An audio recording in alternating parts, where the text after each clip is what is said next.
Podcast. I'm your host, Seth Saunders. It is a massive week. It is championship week. And not only are conference titles on the line, but also college football playoff berths. And for a week of such magnitude, we could not think of a better guest to have on to help us preview it than ESPN's Laura Rutledge. Laura, welcome back to the show. Thanks for having me. I'm glad to be back. And you are right. It is an enormous week. I can't think of a championship. Well, I guess there have been a few, but every year it feels like this, where this one might be the most important when it comes to the college football playoff, especially in the SEC. So I'm really excited to see what happens. Yeah, I feel like ripe with storylines and in a lot of ways, a lot of uncertainty, whether it be Florida State's quarterback situation going into the ACC title game and their perfect season on the line, whether it be can Texas do it and win the Big 12 and kind of put themselves back in the conversation. So much drama, obviously, in the Pac 12 with that monster matchup after the awesome game that they had in the regular season.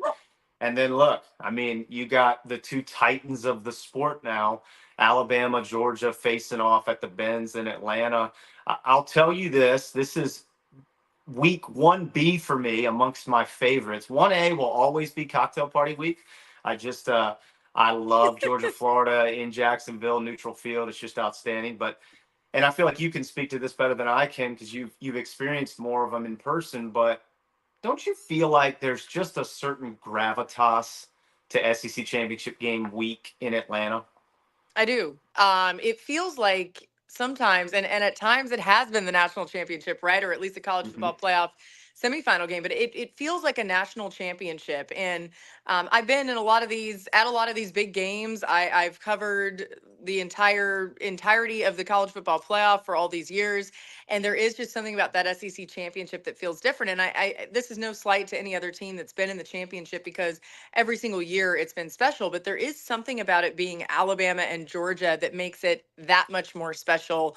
It's one of those games that I just think people don't forget. There's a lot of bragging rights and also a lot of respect on both sides. It's like both teams know that the other program is really good, which I think matters too. I'm interested to get your take on this because I know you have been around both programs, been exposed to both programs. What are the ways that Nick Saban's Alabama and Kirby Smart's Georgia are similar? And then conversely, in what ways are their programs divergent? Yeah, I think the way that they're similar is the fact that they're both just so disciplined. It's so hard to get them making mistakes. And I would say that applies even more to Georgia at this point than it does to Alabama, honestly, because of what Kirby's built over these last 3 years. Speaking of dogs, let me just get my dog outside for just a second. Hold that thought. Yeah. Right back. Jimmy, you always choose to do this right when we're trying to do something else. And then he's going to come back in, and that's going to be a whole thing. But Oh, I anyway, love it. so I love what it. are you gonna do? That's right. So I know, right? So I think that's kind of they're in the model of each other in that way of just how disciplined, how solid they are throughout. Even in years when people call a down year, you just don't find these teams tripping up that often. And then the ways that they're different is I think more along the lines of style of play. You know, we've seen Kirby kind of lean into this. We're going to be a really, really strong team at the line of scrimmage. And that's especially true, you know, even in years prior to this year, although this Georgia team is right there with the others, you know, when it comes to some of the numbers, even if you look at it that way. Some people are like, oh, this Georgia team isn't as dominant. And I'm like, they actually kind of are. So, and I would actually say that Carson Beck has been flying under the radar somehow with his quarterback play that's just unbelievable to me. So it's not that Georgia can't be this high flying offense, but they just choose a different approach.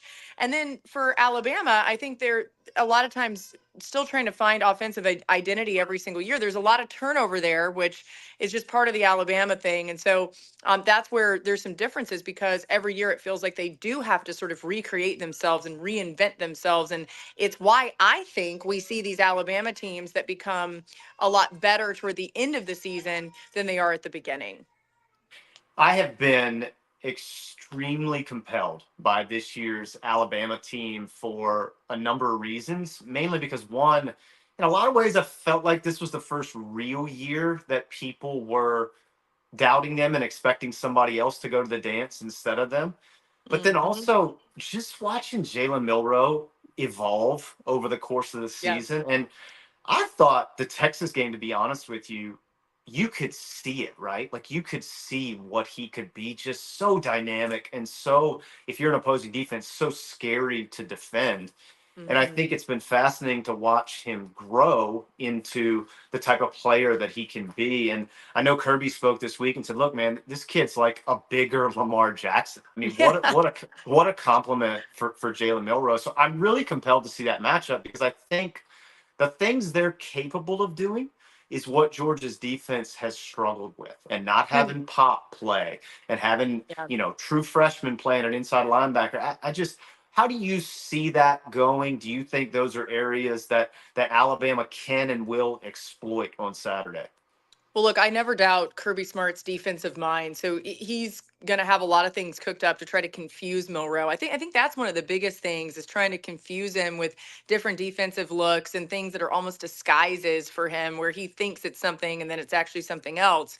But just back to your original point about Jalen Milroe, I agree. I mean, it's been fun to watch him grow. You feel for the Alabama quarterback every year because it's just always a thing. And there's been so many greats that have come before him. And I think he was almost in his head trying to chase what Bryce Young had done and what Jalen Hurts and Tua Tagovailoa and Mac Jones. I mean, the list just goes on and on. And the skill level is exceptional. And we've seen him, I think, evolve into a better mental space to where he could really utilize that skill set. It's been fun. I mean, I love seeing him smile. I just root for these guys. And so to see him having fun, I think is really special.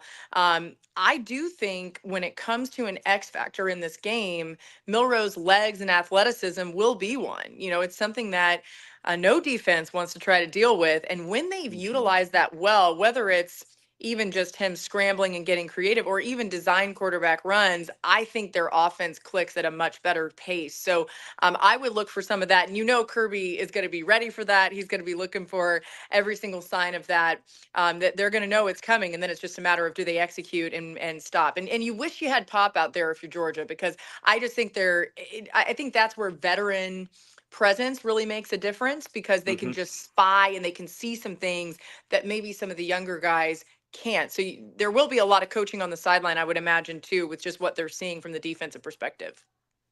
Well, speaking of X factors, obviously Brock Bowers' health will be of massive importance when it comes to game time on Saturday. We have joked on this show that his high school alma mater was Xavier's School for Gifted Youngsters because he is such a mutant to even be back and healed to play in the two important conference games. But just from your experience watching the sport, from being involved at the recruiting level early in your career, how special is he, and how, and it feels weird to say this, but how undersold is he on the national level from an importance perspective?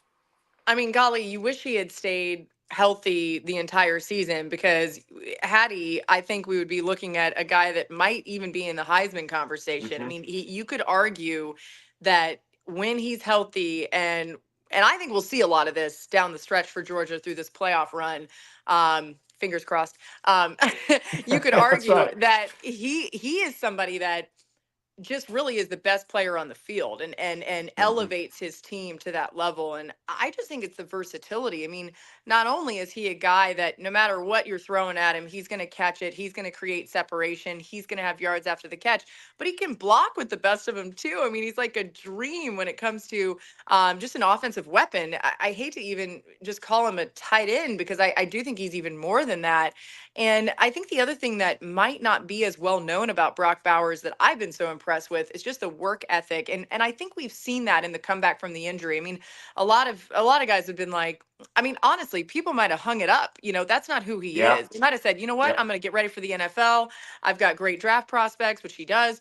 The NFL doesn't care if you play or not. They'd probably rather him not play. But he said, no, no, no, I'm gonna go into overdrive here and make sure I can be with my team. I think that speaks a lot about who he is as a person. So I think they've been, and I don't know this, I'm just guessing, but I think they've been a little conservative with him in his Hmm. return, which makes sense. And what I'm hoping is, especially in this game on Saturday, I think we'll see him unleashed, and that just makes for a much more competitive game and so much fun. But to me, yes, he is so crucial to them down this stretch, and he is almost, if you look across the entirety of college football, you got Marvin Harrison Jr. and then Brock Bowers as two that I would say are like these indefensible players. Like you can't figure out how to defend them. They will always beat you. They're a matchup nightmare for anybody. Well, a lot of games on tap this weekend. A lot of, I think, interesting games given the storylines this year. We had you Hmm. on before the season started and kind of talked about the things we thought may happen and the things that have surprised us. And I think we will see some of that in these matchups this week. Want you to pick some games for us, pick some winners Woo. for us. And the first one is going to be Friday night.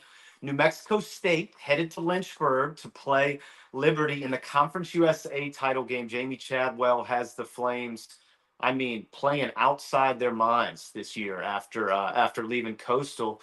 What are your thoughts on that game and what Jamie Chadwell has done with them this season? Yeah, they've been a lot of fun to watch, and I'm going with Liberty for that reason. I just feel like the way they've played this season, the way that they have shown what good coaching does, I think, and Mhm. that's a credit to Coach Chadwell. I think he's done a really good job. I just think they cap it off with a big win in this one, and I'm going with Liberty for that one. Don't you think too, if you were an AD at one of these schools who is looking to fill a head coaching vacancy and kickstart your program, that maybe one of your first phone calls should be to a Lynchburg area code? I would. I mean, golly, he is one too. You can just tell that players want to play for him, which in Hmm. this day and age with NIL and kind of what it's all become, that's kind of what you need. Yep. You Yep. obviously you need the money, I guess, to get the players there, but just to have somebody who players want to be around and play for, I bet he will get a Power 5 job at some point here relatively soon. Well, the first of two games on tap in Vegas this weekend. If y'all are free this weekend and have the flexibility to take a trip, you might want to look into plane flights to Sin City because two awesome games on tap at Allegiant Stadium. The first one being the Pac-12 title game, a Whew. rematch of an absolutely electric matchup in the regular season between Oregon and Washington.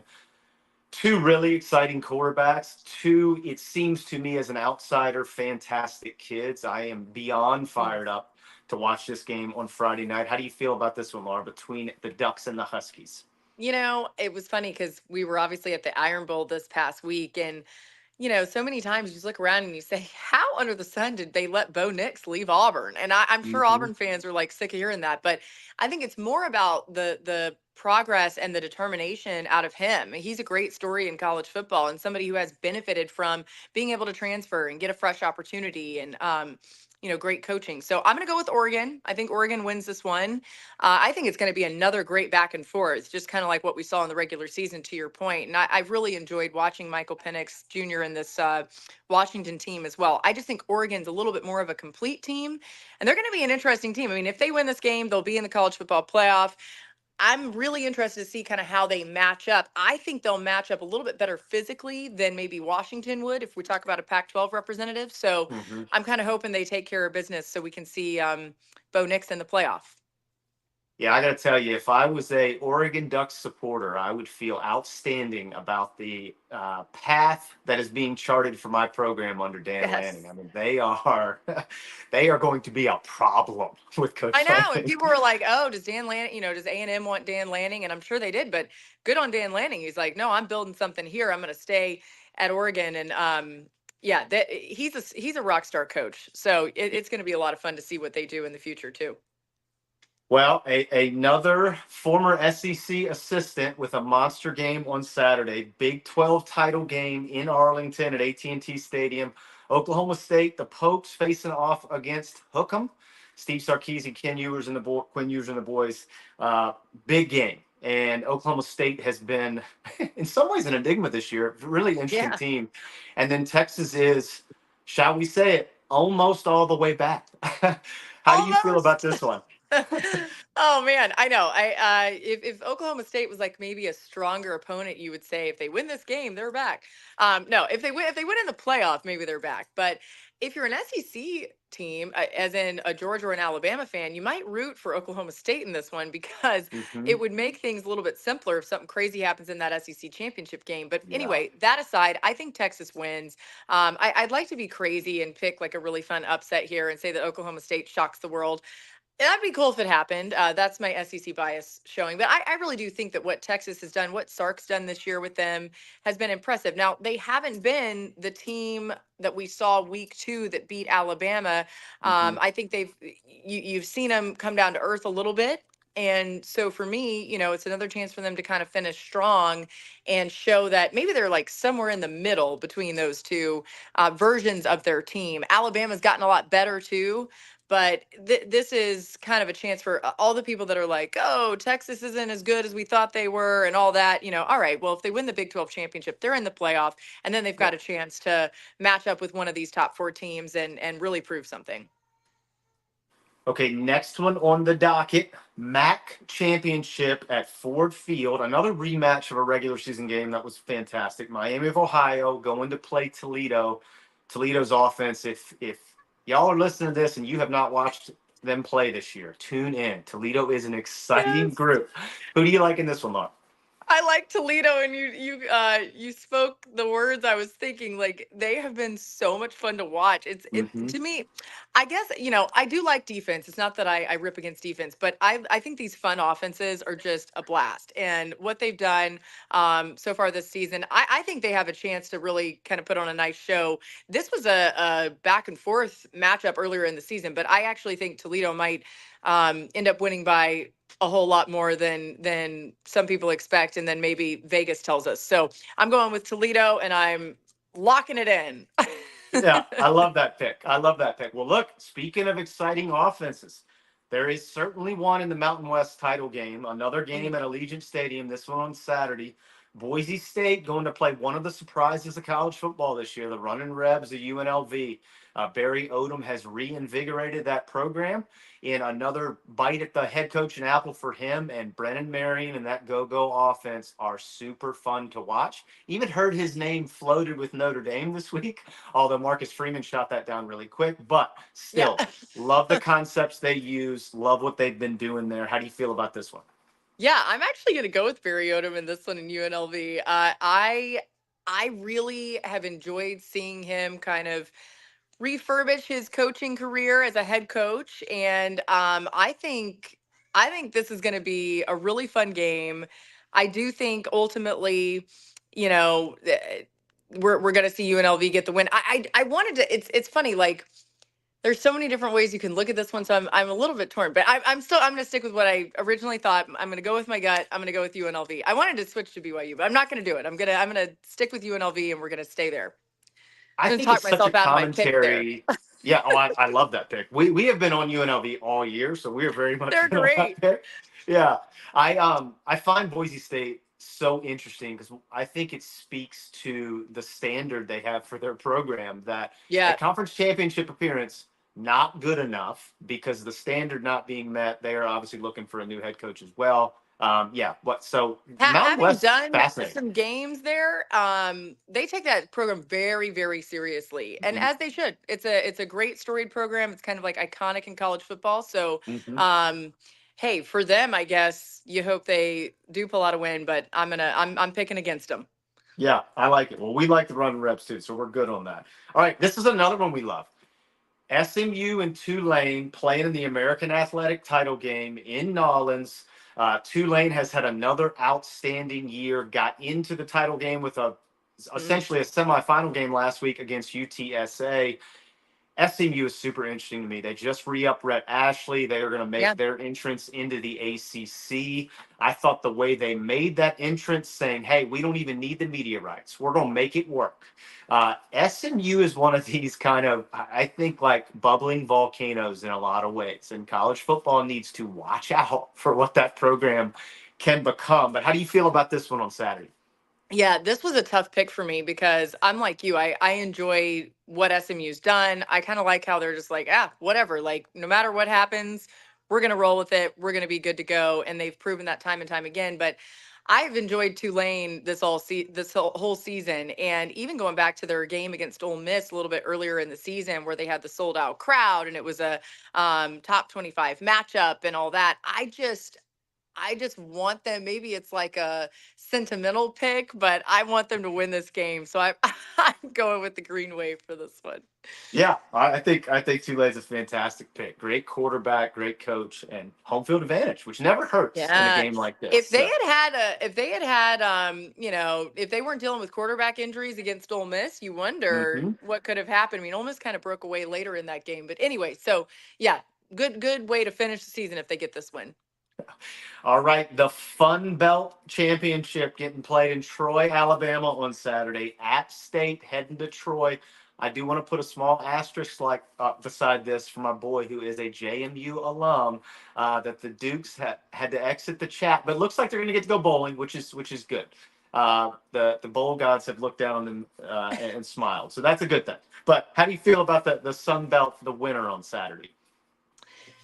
Uh, I'm going to go with Troy. I just think it's you got the hometown advantage a little bit, and I like them in a lot of ways. There's sorry about Jack apparently agrees about Troy. He's talking over there. So I'm gonna go with Troy. And it is the Fun Belt, by the way. I Oh don't want to yeah. hear any other way to look at it. So yeah, that one's gonna be fun. What time's that game again? That is a 4 p.m. kick, so competing with the big one on Compete with the Saturday. big. Hey, listen, you know what? You could two screen, three screen That's experience, right. watch both at the same time. That's right. That's absolutely right. That's what college football Saturdays were made for. Well, I love it. look, I think this is more one where everyone's expectation is that it is, in some ways, a foregone conclusion. But we will see. Michigan facing off against Iowa in the Big 12 title game at Lucas Oil Stadium, a stadium I will always be partial to, since that is where the Dogs lifted the hardware against Alabama a couple Right. years back. Um, how do you feel about this one? I mean, I know Iowa's offense has been, talked about and joked about. Michigan obviously coming off a massive win over Ohio State last weekend in the game. How do you feel about this one? I'm going to go with Michigan. I do want chaos, and it would be a whole lot of fun if Iowa would just win this thing. I was talking to one of my friends who's an Alabama fan earlier, and they're like, "Well, what if Alabama?" Blah, blah, blah. I'm like, "Well, here's what you need to root for: root for Iowa or like Yeah. Oklahoma State or one of these things." So we'll see. I don't think there's any way Iowa wins this game. I hope I'm wrong. Like that would be a whole lot of fun if they just came in and won. And I think Michigan's like 22 and a half point favorite in this one, but whatever. Alabama almost lost to Auburn. So you never know what can happen. And let's just I'll do the safe pick, but you guys just know that deep down I'm hoping for some craziness. Well, speaking of the Iron Bowl, your oldest was almost looking like Reese Stradamus with her pick. I cannot believe that. We were like, Reese. I'm like, Reese, are you sure you want to do that? Like, after she did it, I was like, we could change it, girl, if you want. Like, maybe you got a little stage fright. And she's like, no, War Eagle, And then she's the only person that I know of that picked Auburn. And literally, if not for whatever reason, Auburn deciding to just only rush two Oh, at the end of yeah. the game, she would have been right. So it was this close, and it didn't happen, and that's okay. But I don't know. I said, girl, I don't know what you know that everybody else doesn't, but good for her, man. Yeah, absolutely. Absolutely. Well, this game I think has a lot more drama than it would have had 2 weeks ago. I still think it would have been a fun ball game, but boy, this game is ripe with Yeah. expectation and with what is going to happen. Louisville facing off against Florida State at the bank in Charlotte, ACC title game. Florida State, obviously, without Jordan Travis. Louisville coming off a tough loss to Kentucky. Where are you sitting on this one? All right, I've been so boring on my picks. I think I probably picked the favorite every single time. So this is where I'm going to go rogue, and I'm picking Louisville. And some of it, there are going to be some haters that say it's because I went to Florida and I can't pick FSU. The reality is that might be true, but I actually really think that Florida State, and credit to them for playing well without Jordan Travis, because honestly they have. And to go into Gainesville, hostile environment without your starting quarterback and still end up getting a win in that game after trailing at times, all that, credit to them. I think the magic runs out this week, and I think it's going to make the committee's life a lot easier, because I think the committee, if Florida State wins, I don't know how you don't put them in, and they are going to wrestle Mhm. with making that decision, because I don't know that you can still look at Florida State and say they're one of the 4 best teams. They might be one of the 5 best teams, but Yeah. without their starting quarterback, who had an exceptional season, they're just a different team. So anyway, upset city, Louisville, picking them. Yeah, I think you in the committee room are really on the Cardinals bandwagon this weekend. Because to your point, that would make their job so much easier. I Yeah, find an undefeated FSU team without Jordan Travis such a fly in the ointment, right? it's Because hard. yeah, it's really really hard. So I do not envy their position if Florida State pulls it out on Saturday night. Well, look, this is the one we're here for, right? You're going to be in Atlanta with SEC Nation, monster matchup. I think what is this, the 4th time now they will have met in the SEC title game. The others have not gone well for the Dogs. How do you see things going when Georgia and Alabama face off at 4 p.m. on Saturday evening? I think Georgia's going to win. Um, I think it's going to be a very close game. I think Georgia will win, and there will be people that still say, well, Alabama might be one of the 4 best teams, because of Yeah. how close I think they'll play Georgia. I think Georgia's the better team. Alabama has become a much better version of themselves throughout this season. And like I said, it could be anybody's game toward the end, because I really do expect it to be close in the fourth quarter. I don't think, and this could be, I mean, this is kind of what's nuts about it. If Georgia wins, this could be the toughest game they have. Like the playoff may not be that hard for them in comparison to what a Nick Saban Alabama team in Atlanta might be. I mean, it just seems like Saban always has them playing really well. One thing that probably doesn't work as well in Georgia's favor, and this is all, however you look at it, right? But I do think Alabama's struggling against Auburn, which Georgia can relate to a little bit, not quite as much as Alabama did. Um, Probably gets them a little bit more motivated this week, which is Yeah. not great. Not that they needed extra motivation, but still, I just think somehow Kirby Smart Georgia finds a way to pull this out, and it should be a fantastic game. I'm so excited about it. And then, assuming this happens this way, um, Georgia's in the playoff. They should be the number 1 team, and it'd be really interesting to see who they would match up with at that 4 spot. That's where, Right. could be anything between FSU, Texas, who knows? I mean, the list goes on and on. So yeah, I'm really excited, and I'm excited too, because I will get to, breaking news, boom boom boom, I will get to be with Georgia through their playoff run. So I was their reporter last year all the way through the national championship win, and that would be the case again this year. So we'll see what they can do on Saturday. Well, now they have to win, Laura. They don't have any choice. I, So I know, come on guys. that's right, boys. Make it happen. Make it happen. So Laura can go on the Of playoff run with y'all. We need that to happen. Well, look, Laura, thank you for coming on and talking about championship week course. with us. We always love getting your insight. You have such a unique perspective. And before you go, please tell our listeners how they can support you. Yeah, just watch SEC Nation. We got a whole kind of fun plans for you guys. We'll do Nation at 1 p.m. on Saturday, and then we'll be with you for the post game as well, which will have winning team, coach, players, all that jazz. And Friday's going to be a whole lot of fun too. Feinbaum will be there, so we'll all be on the Feinbaum show. So it's going to be a whole really fun weekend, and I just think we're all gonna really celebrate this and enjoy it. So, yeah, tune in, SEC Network. Y'all set up in your normal spot in the Congress Center for We SEC are, we Nation? are, Okay. we'll be in the Fan Fest, and then we go inside the stadium, like once the teams are on the field and everything. All right, guys. Well, look, if y'all aren't tuning in, I don't know what's wrong with you. Anyways, it's the best pregame show to get you tuned up for the SEC title game on Saturday. Thanks. Everybody tune in, and thank you once again. We always love having you, Laura. Thanks, Seth. We'll talk soon. Okay, sounds good.